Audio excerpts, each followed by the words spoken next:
Talk to us about vulnerability. I've heard this term vulnerability hangover when you just put it all out there. What was that like for you? So, when I wrote the book, I had no intention of putting it out there, like, at all. Mhm. It was more I had left Goldman on my own, it was my choice, and I was so shocked at how depressed I was when I left.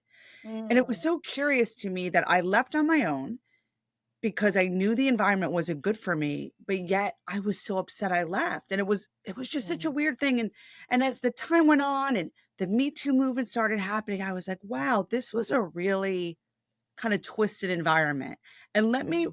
write it down to make sense of it." And so I wrote it again with no intention. And then it just so happened that I met some people who heard about it and read some sample chapters, and they wanted me to publish it. And I Wow. said yes Mhm, because it was, like, so far in advance, I really wasn't thinking. And then mhm. that whole, like, year and a couple months between signing and publishing, I mean, I had nightmares, like, "Oh my Mhm, god, what is the world gonna think? What are my mhm. coworkers gonna think?"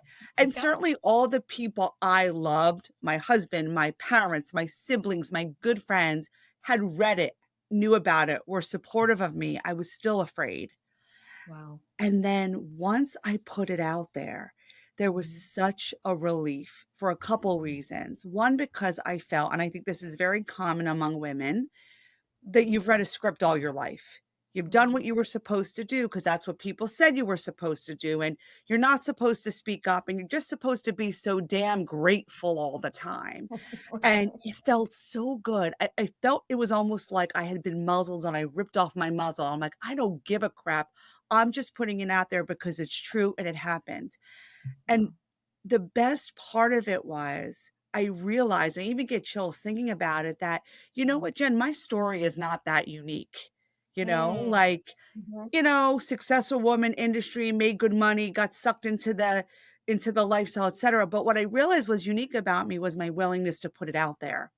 Yeah. And I have gotten over 1,000 messages now from employees, mostly women, some men, who have been generous with me with their stories, I think because I was generous with mine. Yeah. And it's made me feel so good that, you know what, like, I might be the only one speaking, but I'm not the only one with something to say. And the fact that my book has become a vehicle for people to talk more about it, it was just worth it. So, like, literally, the funny story was the book came out a year ago this week. 2 days Mhm. later, it was Meet the Teacher at my kids' elementary school. Oh, yeah, yeah, And yeah. and knowing that a lot of the local moms bought it and Yeah. hearing that it was a quick read, I whispered to my husband, I'm like, "Oh, they know everything about us." But I said, "You know what?